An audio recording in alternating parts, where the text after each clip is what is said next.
Alright, hello YouTube. This is Gabriel TC Toys, going ahead and signing in. Right now we are looking at a Garrett GT28R. It came out of my Volkswagen GTI 1.8 turbo. Has the AP3 stage 3 kit on it.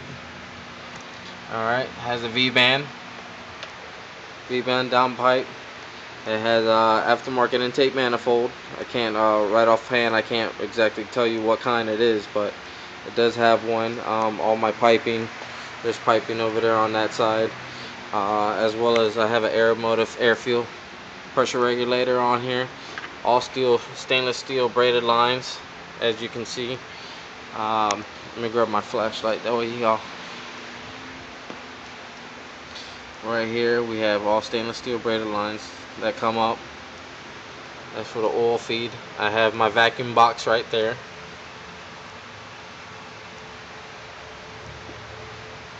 Well, I went ahead and I removed the GT28 that was on here because it locked up due to overboosting.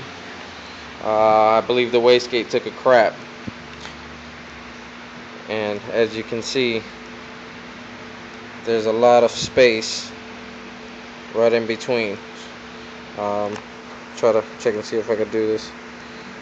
Okay, let's see. A lot of play from side to side, up and down, in and out. There's a lot of play also.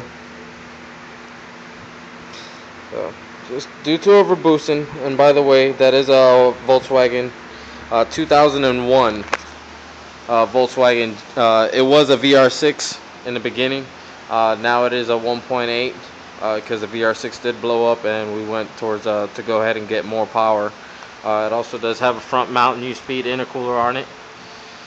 Unitronics chipped. It does have the big boy chip on it. I have 630 Siemens injectors. They are the EV14 VWs.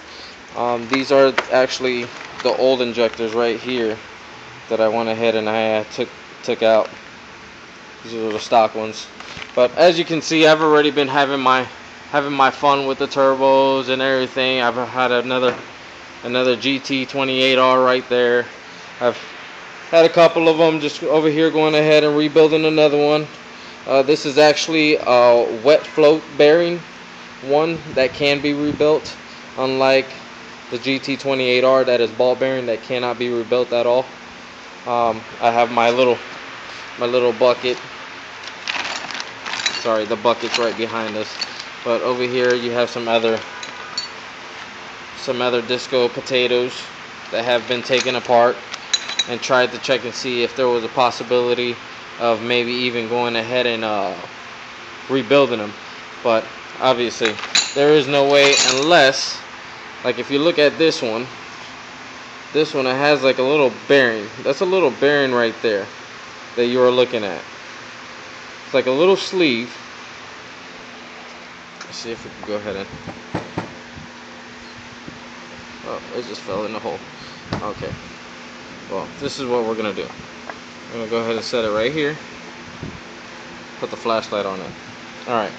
That right there is why they say that it cannot be rebuilt. This little ring right on the inside, it has a whole bunch of little balls on it. Obviously all the balls came out, alright, which made it go ahead and give it the shaft play. Also, these screws right here are practically impossible to take off without breaking. I have taken apart 2 of them, and they cannot be... I got luck with maybe 1 or 2 of them, but the third one, there's always one that breaks. So as you can see, I went ahead and started chiseling over here on the corners. This one, I believe, is the one that came out with no problem right there, that one.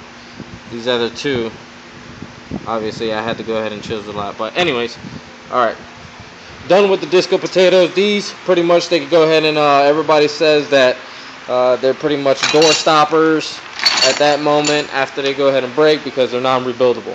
So instead of going ahead and spending another $1,200 and somewhat odd dollars. I believe last time I paid, it was about $1,100 for this one, which was, it is a Garrett. Just to go ahead and show everybody, I don't know if you could, right there on the little black stamp. I don't know if you can see it. I'm trying to put the light where it doesn't blind anybody.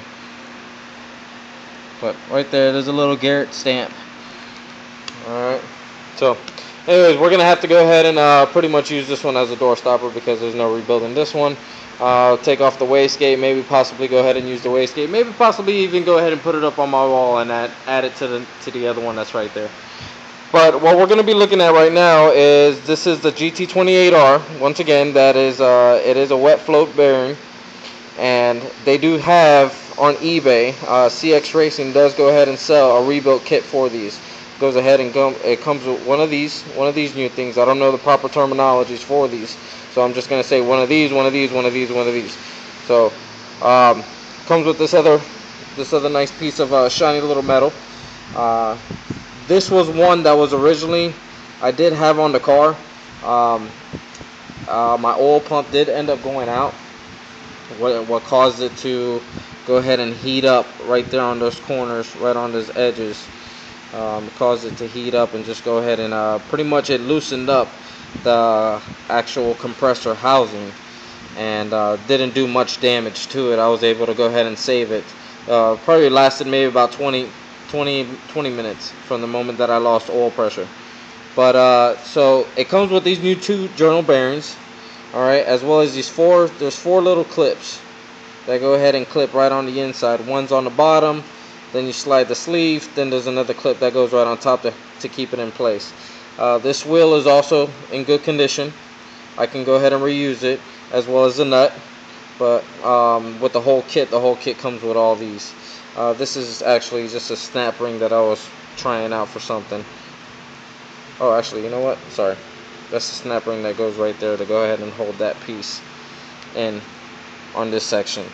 This section goes right in there with the bearing. With this one right here, this guy, that slides right in there, and then it goes in there with 3 little bolts. But this is actually one that can be rebuilt, and I will be going ahead and rebuilding it and went ahead and installing it back, and we'll check and see what the numbers are. On this Gt28R, I was able to go ahead and make 347 horsepower on 18 pounds of boost. Very, very, very lovely. I'm hoping to go ahead and I would like to just stay the same. I don't really want to go ahead and go any higher on the boost. It's fine. It's good when I could go ahead and switch it from low boost to high boost using the Greddy Profect B, the old school boost controller. But other than that, we'll see how it goes. So yeah, over here I got my couplers, I got my GFB,